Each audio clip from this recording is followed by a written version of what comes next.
नमस्कार, हमारे खास प्रोग्राम में मुमकिन है नशे से मुक्ति में आप सभी का स्वागत है। मैं हूं नर्मदा। आज इस प्रोग्राम का मुख्य उद्देश्य है आज की युवा पीढ़ी को नशे से मुक्त कराना और उन्हें जीने के लिए नई राह दिखाना। नशा किसी भी तरीके का हो, वो हमेशा नुकसानदायक ही साबित होता है। नशे के चलते हमारा शरीर कई बीमारियों से ग्रस्त होता है, साथ ही हमारे मस्तिष्क पर बुरा असर भी पड़ता है। इसी के ज़रिए हम हमारे प्रोग्राम में जानेंगे कि नशा किस प्रकार हमारे न्यूरॉन्स पर प्रभावित करता है।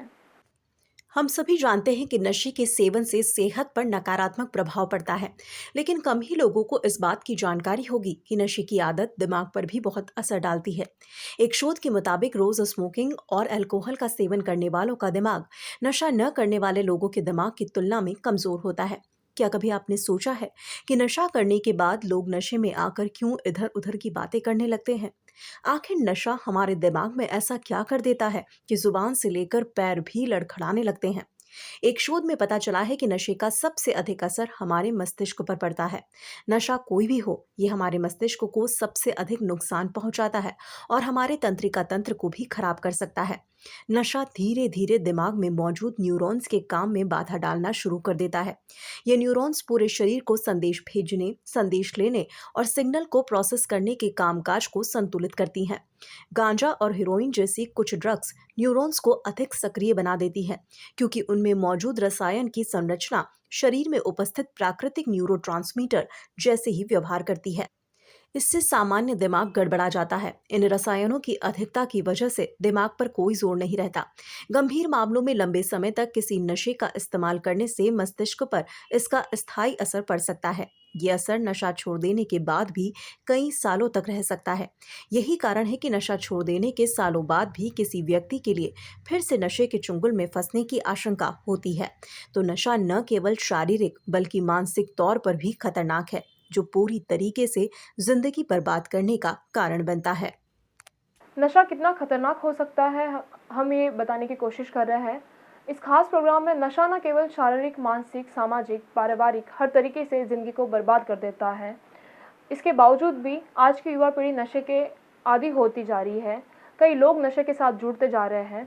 इसी के साथ आज हमारे इस खास प्रोग्राम में हम जानेंगे कि नशा किस प्रकार हमारे मस्तिष्क पर बुरा असर डालता है।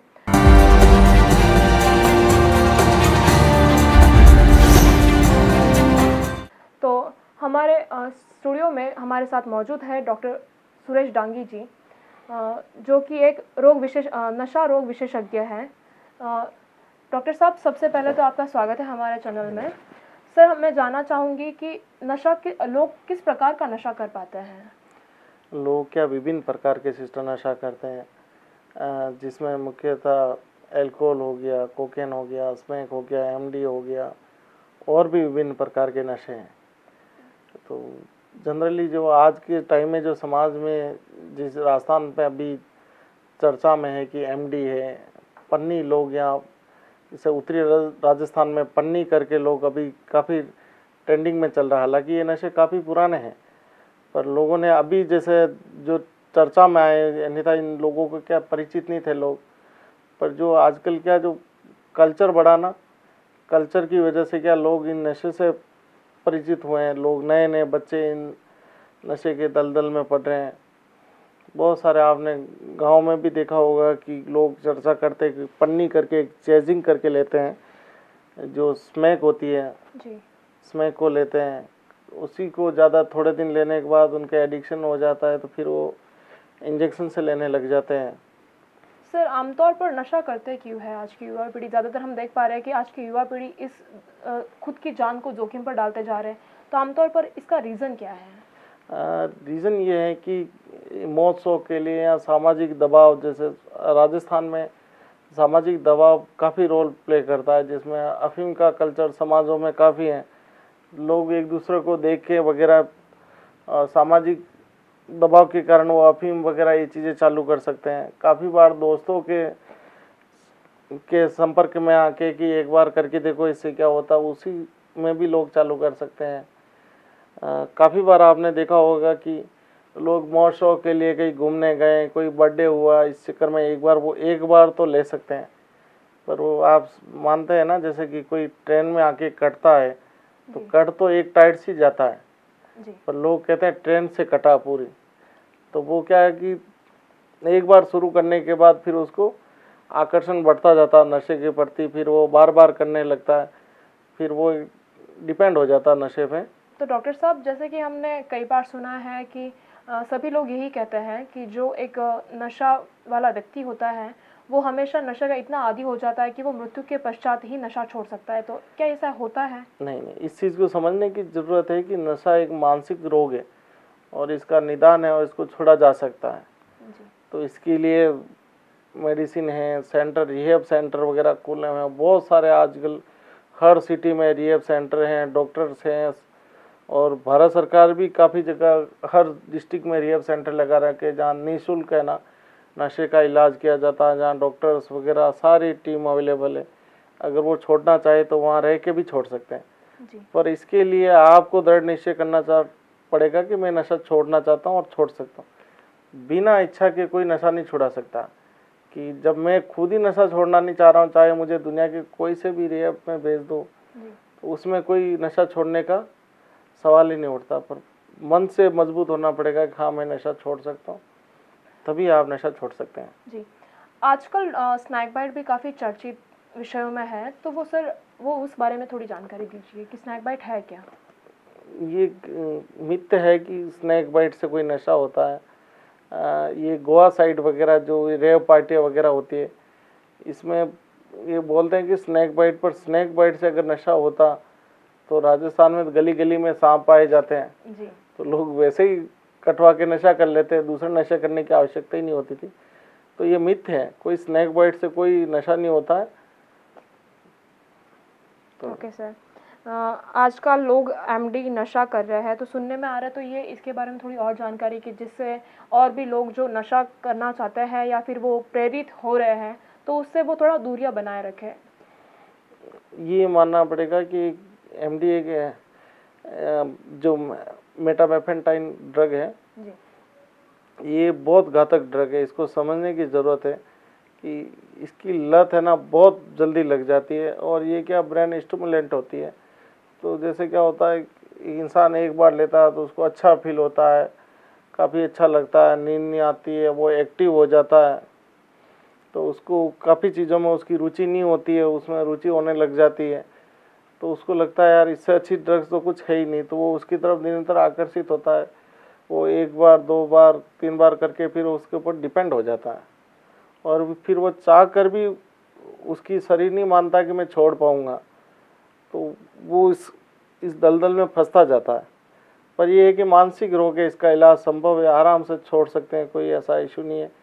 और अभी जो रिसेंटली टाइम में एमडी का प्रचलन काफ़ी राजस्थान में बढ़ गया है। जो पहले गांव में लोग एमडी को जानते ही नहीं थे, वो आज एमडी को लोग गांव में पहचानने लग गए हैं। आज हर गांव में लोग एमडी के नशा करते हुए मिल जाएंगे। सरकार भी काफ़ी प्रयास कर रही है। जब तक ये पेडलर को अगर नहीं रोक पाएंगे तब तक अपन एमडी को नहीं रोक पाएंगे, क्योंकि पेडलर से हर गांव में पेडलर हो गए, इजीली अवेलेबल हो रहा है। और जो कल्चरल नशे हैं जैसे अफीम वगैरह, ये काफ़ी कॉस्टली होने की वजह से इन नशों में लोग सिंथेटिक नशों में आ गए, जैसे एमडी हो गया, स्मैक हो गया, कोकेन हो गया, सिंथेटिक नशे। जी। तो बिल्कुल सर, आपने सही कहा, लेकिन मेरा एक क्वेश्चन आपसे और है कि जैसे कि हम आपने बोला कि हम नशा इजीली छुड़वा सकते हैं, तो क्या उस जो वो पेशेंट है उस पर कुछ उसके दिमाग पर बुरा असर पड़ता है? जैसे कि वो मतलब उसकी हैबिचुअल हो जाती है कि वो नशा करना चाहता है, लेकिन उसके शरीर पे कोई ना कोई हानि तो होती होगी कि वो टैबलेट्स ले रहा है या फिर उसे ऐसी कुछ हरकतें करता है छुड़ाने के बाद। नहीं, ड्रग्स लेते वक्त ज़रूर उसके मानसिक हानि होती है, जिससे वो अवसाद वगैरह, मानसिक अवसाद में चला जाता है। काफ़ी बार ओवरडोज की होने की वजह से उसकी मृत्यु भी हो सकती है। पर जब वो संकल्पित ही है कि मैं नशा छोड़ना चाहता हूँ, और जब वो सेंटर आता है तो मैम उसको है ना, हम पूरा उसको रूटीन चेकअप वगैरह होके उसकी कौन सी किस प्रकार की वो ड्रग्स ले रहा है, किस प्रकार का नशा है, उसके हिसाब से अपन मेडिसिन वगैरह चलाते हैं। फिर उसके बाद उसकी काउंसलिंग वगैरह होती है, उसके मोटिवेशन के लिए क्लासें लगती हैं। तो ऐसा नहीं है कि वापस उस चीज़ में। काफ़ी बार क्या होता है कि लोग कहते हैं कि बच्चा 6 महीने सेंटर में रहने के बाद रिलैप्स हो गया। जी। जब सेंटर में पेशेंट रहता है तो फैमिली को भी काउंसलिंग करता है कि इस बच्चे के लिए अपन साल 1.5 साल इसके मेडिसिन चलाएंगे। बिल्कुल। तो फैमिली ये चाहती है कि बच्चा 1 महीने में मेडिसिन बंद करोगे कि बिल्कुल स्वस्थ हो जाए, ये कभी पॉसिबल नहीं है। जब आपका बच्चा 5 साल नशा कर रहा था घर पे, तब आपने कोई मेडिसिन नहीं दी और वो 1 महीने में आप चाहते हैं कि 1 महीने में वो सही हो जाए। तो इसके लिए जब सेंटर से जाने के बाद भी ऐसी काफ़ी सारी मेडिसिन होती है जिससे वो चला ही जाती है लॉन्ग टर्म, साल 1.5 साल के लिए, ताकि बच्चा उस नशे में वापस ना पड़े। पर ये घर वालों की कमी की वजह से बच्चा क्या वो ड्रग चलाते नहीं है, और फिर अगर ड्रग चलाने की डॉक्टर कोशिश भी करता है तो फैमिली आरोप लगा देती है कि डॉक्टर अपनी दुकान चला रहा है। ऐसा नहीं है कि डॉक्टर हमेशा फैमिली के लिए सोचता है, उस बच्चे के लिए, मरीज के लिए सोचता है कि बच्चा हमारे यहाँ आया तो बिल्कुल स्वस्थ होके जाए, वापिस ये रिलैप्स ना हो, उसके लिए भी वो डॉक्टर टच में रहता है हमेशा उसके। तो सर कई ऐसे भी पेशेंट्स मिले होंगे जो है ना, मतलब वो नशा छोड़ ही नहीं पाते, वो इतने हैबिचुअल हैं कि उनके और कोई ऑप्शन ही नहीं बचता है, और या फिर उन्होंने कोई सुसाइड अटेम्प्ट कर लिया हो या फिर खुद को कोई हानि पहुंचाने की कोशिश करी हो। ऐसे कॉमन है जो ऐसे सुसाइडल थॉट वगैरह, जैसे ये ब्रेन स्टिमुलेंट में भी होता है, डिप्रेशन में भी होता है। काफ़ी बार क्या होता है, कोकेन वगैरह हो गया, स्मैक हो गया, इसमें भी जब वो नहीं मिलता नशा तब वो हिंसक हो जाता है। तो काफ़ी बार घर वालों के ऊपर भी हमला कर देता है, काफ़ी बार खुद को भी शारीरिक हानि पहुंचाता है। तो ऐसे कॉमन है ये चीज़ें इसमें। तो ऐसे पेशेंट के साथ आप लोग कैसे डील करते हो? हम उस पेशेंट को लाते हैं वगैरह, फिर उसका ट्रीटमेंट वगैरह करते हैं, निरंतर काउंसलिंग वगैरह, मोटिवेशन वगैरह से उसको छुड़ाते हैं। आध्यात्मिक प्रोग्राम के तहत तो उसको नशा छुड़ाया जाता है। जी, धन्यवाद डॉक्टर साहब, बहुत ही महत्वपूर्ण जानकारी हमें मिली है, और हम यही चाहेंगे कि और भी जो युवा पीढ़ी है नशे से मुक्त हो जाए। और ये था हमारा खास प्रोग्राम मुमकिन है नशे से मुक्ति में, और हम ऐसे कई प्रोग्राम से रूबरू करवाते रहेंगे। हमारे चैनल को लाइक, सब्सक्राइब, शेयर ज़रूर करें। धन्यवाद।